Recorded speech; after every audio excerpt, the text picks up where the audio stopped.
My name is Nikos Dimotakis. I'm one of the Karma short course instructors teaching with in-person research. I received my PhD in management from Michigan State University in 2011, and I'm currently a professor in the management department of Oklahoma State University.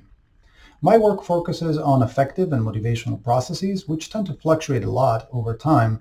So with in-person research is something I've been using heavily for quite a while.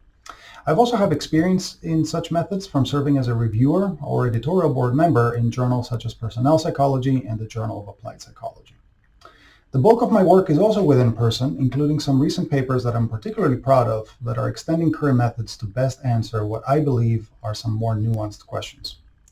More recently, I focus a lot on change, especially in relationships. How do people feel when they lose trust in their leader? How do people feel when their LMX increases? Other recent work involves deviations from expectations and how pleasant or unpleasant surprises might affect people. For example, how do you feel if the workload that you experienced is really not the workload you thought you were going to have?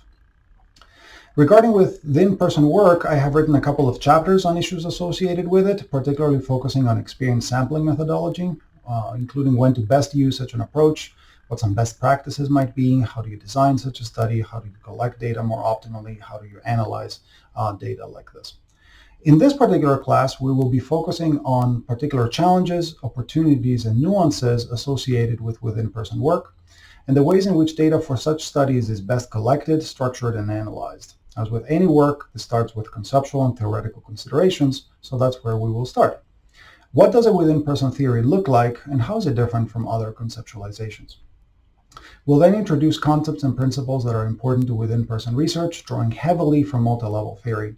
We'll link this to the operational side of conducting within-person work, giving you an overview of the things you need to know when designing a study, running a study, and collecting data.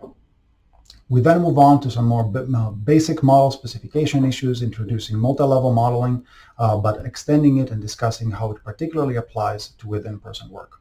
This is also the more hands-on part of the course, as we will get to play around with a variety of possible models, discuss how to set them up, run them, and interpret them, and conclude with the synthesis module with time set aside for questions and answers. Everybody's encouraged to bring their own research and data to the class, where you can receive some feedback and otherwise progress your work. I look forward to seeing you.